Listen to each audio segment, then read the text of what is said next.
सामान्याच्या अन्यायावर नेहमी लक्ष देवळा न्यूजवर पहा फक्त. पाचोऱ्यात ऐतिहासिक निर्णय, पत्रकारांसाठी औद्योगिक क्षेत्रात कंपनी स्थापन, एकमताने मंजुरी. पाचोरा शहर व तालुक्यातील पत्रकारांच्या सर्वांगीण विकासासाठी पाचोरा येथे झालेल्या बैठकीत औद्योगिक कंपनी स्थापन करण्याचा ऐतिहासिक व दूरदृष्टीपूर्ण निर्णय घेण्यात आला असून व्यापारी भवन येथे पार पडलेल्या या बैठकीत सुमारे 30 ते 35 पत्रकार उपस्थित होते.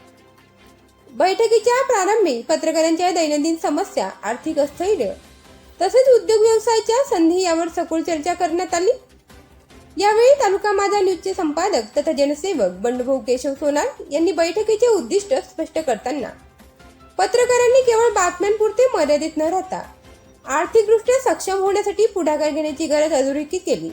त्याच अनुषंगाने पाचोरा शहर व तालुक्यातील पत्रकारांसाठी औद्योगिक क्षेत्रात एक कंपनी स्थापन करण्याचा महत्त्वपूर्ण प्रस्ताव मांडण्यात आला. या प्रस्तावाला उपस्थित सर्व पत्रकारांनी एकमताने मंजुरी देत सकारात्मक प्रतिसाद दिला. या निर्णयामुळे पत्रकारांसाठी रोजगार निर्मिती व आर्थिक स्वावलंबनाचा नवा मार्ग खुला होणार असल्याची भावना व्यक्त करण्यात आली. तसेच जळगाव जिल्ह्यातील पत्रकारांसाठी लवकरच एक विशेष उपक्रम राबविण्यात येणार असल्याची माहिती यावेळी देण्यात आली. या बैठकीत ज्येष्ठ पत्रकार CN दादा चौधरी, सचिन दादा सोमवंशी, डॉक्टर योगेश पाटील, सुनील दादा पाटील यांनी मार्गदर्शन करताना पत्रकारांनी संघटित होऊन आपल्या हक्कांसाठी लढा देण्याची गरज व्यक्त केली.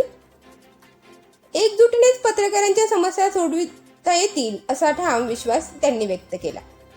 या बैठकीत CN दादा चौधरी, सचिन दादा सूर्यवंशी, दिलीप दादा जैन, सुनील दादा पाटील, डॉक्टर योगेश दादा पाटील, अनिलाबा येवले, राजू दादा धनराळे, किशोर दादा रायसागडा, नरसिंग दादा भुरे, बंडूभाऊ सोनार, संदीप भाऊ परदेशी, दिलीप भाऊ पाटील, प्रवीण भाऊ मिस्त्री, ईसा मुत्सा तडवी, कुंदन भाऊ बेलदार, गौतम भाऊ सोनवणे, राजेंद्र भाऊ खैरनार, सुनील भाऊ कोळी, प्रवीण भाऊ बोरसे, गजानन भाऊ गिरी, राकेश दादा सुतार, मनोहर पाटील, राहुल भाऊ महाजन, भालचंद्र भाऊ राजपूत, चिंतामण आबा पाटील, भिकन भाऊ पाटील, नंदकुमार दादा शेलगर, गजानन भाऊ लोंढे, फकीरचंद दादा पाटील, भुवनेश भाऊ दुसाने, स्वप्नील कुमावत आदी पत्रकार उपस्थित होते.